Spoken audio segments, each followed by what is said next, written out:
Vamos a repasar un poquito de historia. Por eso hoy tenemos como invitado especial en el piso al abogado Mariano Cousino, que es autor además de un libro muy interesante que se titula Argentina 1950-1980, un libro que repasa todo lo que pasó en ese periodo, resumiendo, por supuesto, los principales acontecimientos, porque Mariano Cousino se dedica a la investigación, también a la investigación histórica. Mariano, ¿cómo le va? Bienvenido, muchas gracias por acompañarnos.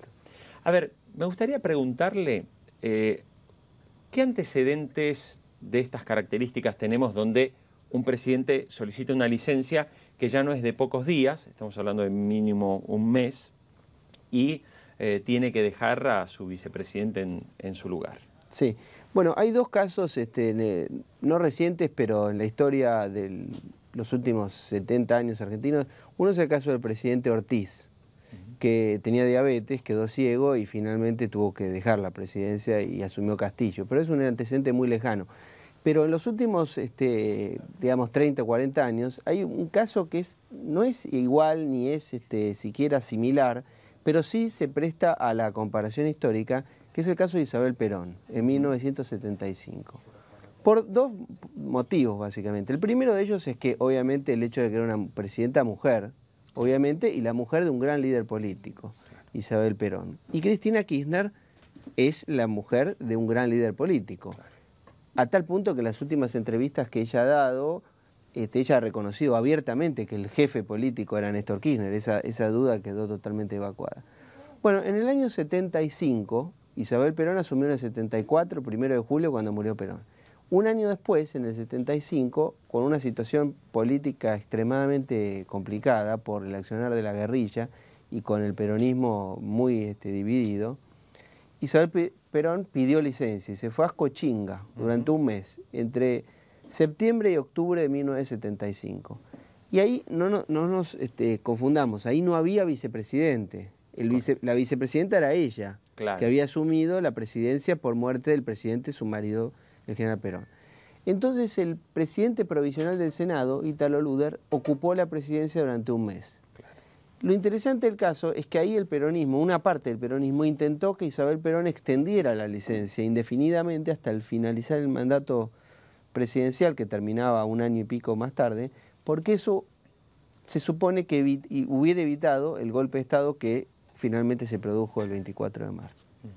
Ahora, Mariano, sí hay grandísimas diferencias desde el punto de vista de los liderazgos, ¿no? Sí. Cristina Kirchner es claramente una presidente de mucho poder, sí, y hoy pareciera que mientras en aquel momento histórico el peronismo no quería, parte del peronismo no quería el retorno de Isabel Perón, en el caso de Cristina todo lo contrario, pareciera que hoy el gobierno y buena parte del gabinete está esperando, sí, que retorne cuanto antes. Bueno, por supuesto, el círculo que rodea a la Presidenta de la República quiere obviamente que ella siga ejerciendo el poder, teniendo además en cuenta que ellos tienen un problema adicional, que es haber elegido mal al vicepresidente. Entonces estamos en presencia de un hombre que tiene la imagen pública más negativa de la Argentina.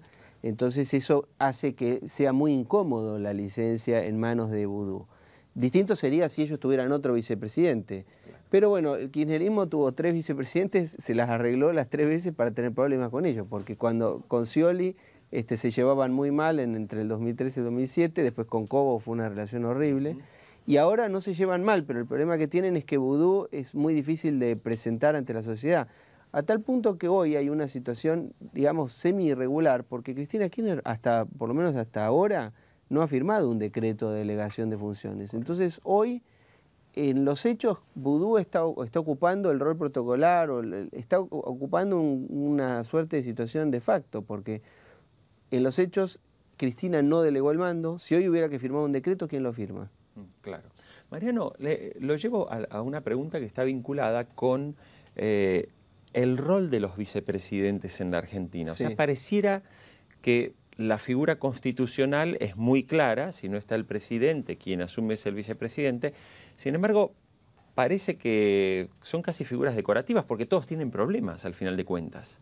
Bueno, sí, el vicepresidente, hay una anécdota famosa que es la de Sarmiento. Sarmiento fue presidente medio de casualidad, no nos vamos de tan lejos, pero su vicepresidente era un político con más poder territorial, diríamos hoy, que él mismo, porque el vicepresidente era Alsina, que era el caudillo de la provincia de Buenos Aires, y Sarmiento era un hombre puesto por el ejército. Entonces cuando le dijeron, bueno, usted va a tener que compartir el poder con un vicepresidente muy importante.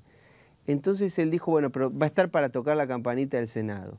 Y la realidad es que a partir de ahí la relación entre el presidente y el vice en general fue mala o intrascendente.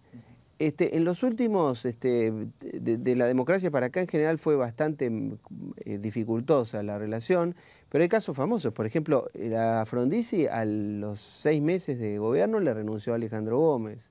Un caso parecido al de la Rúa con el Chacho. Bueno, esto ha llevado a que, por ejemplo, el presidente Menem, él sostenía que había que eliminar la figura del vicepresidente y que había que establecer un sistema como hay en Chile, por ejemplo, donde no hay vicepresidente, o en realidad lo que ocurre es que hay un ministro que el presidente designa que cumple las funciones de vicepresidente. Entonces, el presidente se va de viaje, por ejemplo, delega el mando, en general es el ministro del Interior. Pero si no le gusta y se pelea, cambia el ministro. Claro. En España es parecido, por ejemplo, si bien España no es un sistema presidencialista, ¿no? Pero en España el presidente del gobierno, en este caso Rajoy, nombra a algunos vicepresidentes que suelen ser ministros. Claro. Ahí suele ser el ministro de Economía. Tiene hasta entonces, 4 sí, tiene varios. Creo que es una mujer ahora, con Zapatero también. Sí. Pero entonces Soraya ahí... Sáenz de Santa María. Sí. Exacto. La virtud que tiene eso es que cuando se llevan mal lo cambia. Entonces no tiene el problema de las relaciones. La relación entre el presidente y el vicepresidente es mala porque hay un defecto de diseño constitucional en nuestra Constitución del 94. La Constitución del 94 establece que usted puede ser presidente 2 veces, puede irse y volver. Y el vicepresidente puede ser, si fue las 2 veces vice, no puede ser presidente. Y si fue una, puede ser presidente solo una vez. Entonces establece un mecanismo de competencia entre el presidente y el vice, a diferencia de lo que pasa en Estados Unidos. Porque en Estados Unidos el vicepresidente, pongamos que un vice es 2 veces, es 8 años vicepresidente, puede aspirar a ser presidente 8 años, porque su presidente no puede volver a ser presidente nunca más. Nunca más. Entonces, esa es una relación que tiende a la buena relación y a la complementariedad, y la nuestra tiende a la competencia.